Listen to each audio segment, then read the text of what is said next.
जय हिंद साथियों, welcome back to our YouTube channel GS with Ashish Kumar. आज हम लोग राज्यपाल के अध्यादेश जारी करने की शक्तियों के बारे में चर्चा करेंगे। इसमें हम लोग यह भी देखेंगे कि राज्यपाल किन किन परिस्थितियों में अध्यादेश जारी कर सकते हैं और अध्यादेश की शक्ति क्या होती है। तो चलिए हम लोग राज्यपाल की अध्यादेश शक्ति के बारे में चर्चा करते हैं।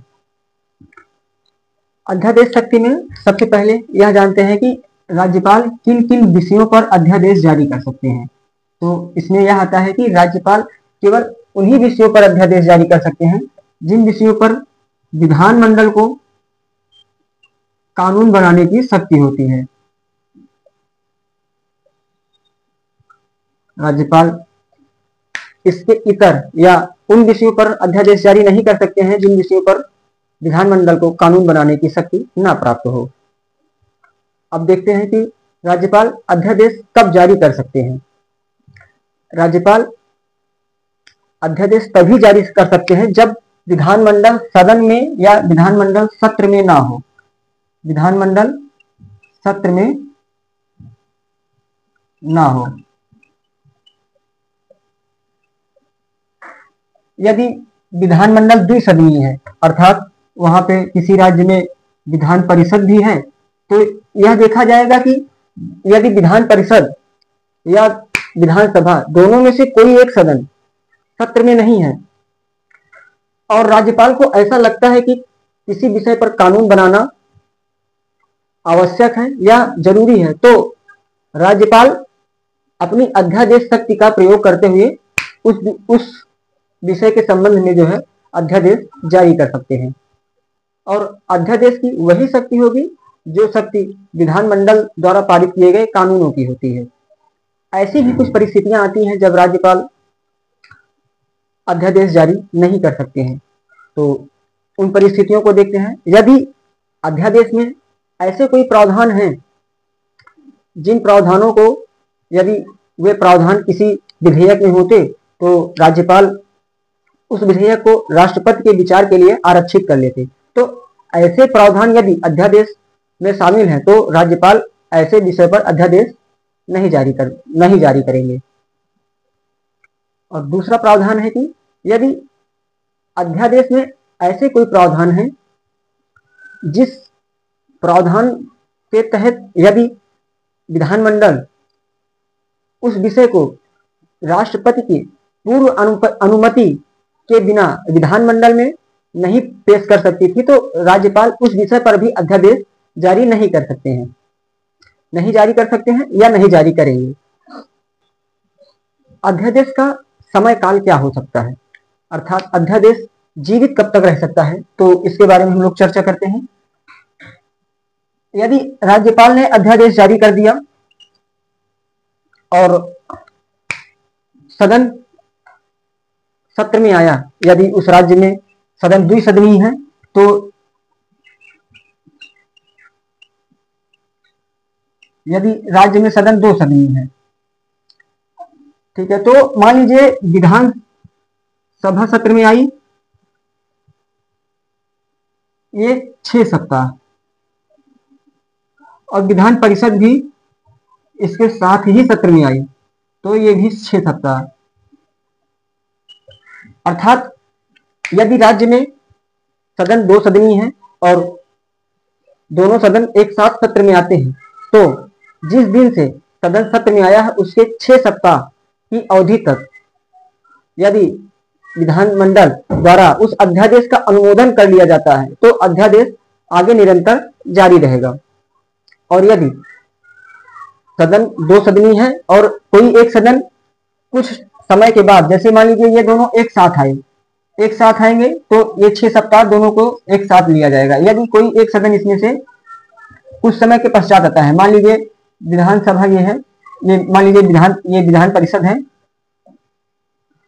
ये विधान परिषद है और ये इससे 2 महीने के पश्चात या 1 महीने के पश्चात सदन में आती है, सत्र में आती है, तो 6 सप्ताह का टाइम पीरियड कब से लिया जाएगा, जब ये बाद में आने वाला जो सदन होगा, जो बाद में सदन सत्र में आएगा, तब से जो है ये 6 सप्ताह का समय काल देखा जाएगा।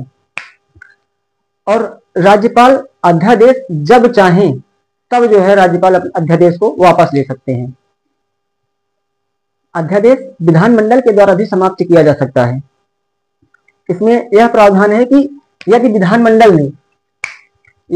विधानमंडल ने अपने सत्र में आने के 6 सप्ताह के भीतर, विधानमंडल यदि किसी राज्य में 2 सदनी विधानमंडल है, अर्थात वहां पे राज्यसभा और अर्थात वहां पे विधान परिषद और विधानसभा दोनों है, तो 6 सप्ताह के भीतर सदन जिस दिन से सदन सत्र में आएंगे उस दिन से 6 सप्ताह के अंदर यदि दोनों सदनों से अध्यादेश को निरस्त करने का जो है संकल्प पारित कर दिया जाता है, तो अध्यादेश वहीं से समाप्त हो जाएगा। चलिए साथियों, अध्यादेश तक की राज्यपाल की अध्यादेश तक की यहीं तक है। अब हम लोग राज्यपाल की वित्तीय शक्तियों के बारे में चर्चा करेंगे।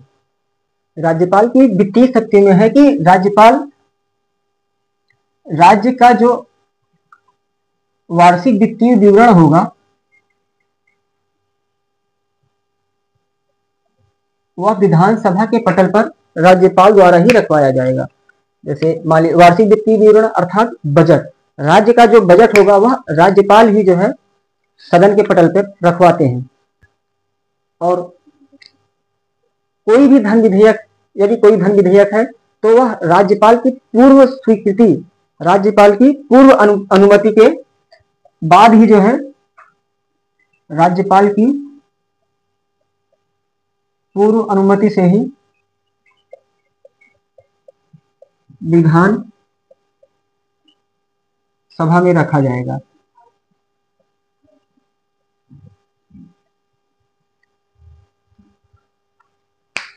और राज्यपाल के सहमति के बिना राज्य विधानसभा से किसी भी तरह के अनुदान की मांग नहीं की जा सकती है।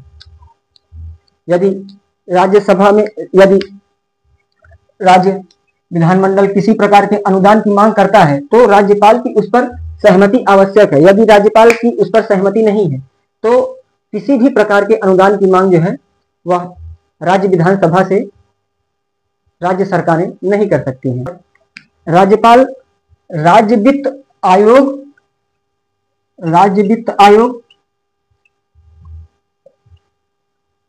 और सीएजी की जो रिपोर्ट होती है वह राज्यपाल राज्य विधानसभा के पटल पर जो है रखवाते हैं। राज्यपाल प्रत्येक 5 वर्ष में राज्य के जो भी एक राज्य में जितनी भी जो है पंचायत संस्थाएं होती हैं उनके वित्त से संबंधित सभी कार्यों का पुनर्विलोकन जो है वो राज्यपाल करवाते हैं और वो जो है विधानसभा के पटल पर रखवाते हैं। राज्य के जो वित्त आयोग का गठन होगा वो भी राज्यपाल के द्वारा ही किया जाता है।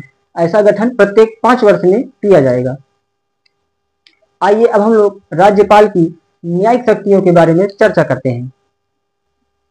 राज्यपाल को भारतीय संविधान के आर्टिकल 161 के तहत कुछ न्यायिक शक्तियां दी गई हैं जो राज्यपाल के क्षमादान शक्तियों से संबंधित हैं। राज्यपाल की क्षमादान की वही शक्तियां हैं जो राष्ट्रपति की आर्टिकल 72 आर्टिकल 72 के तहत राष्ट्रपति की क्षमादान की शक्तियां हैं।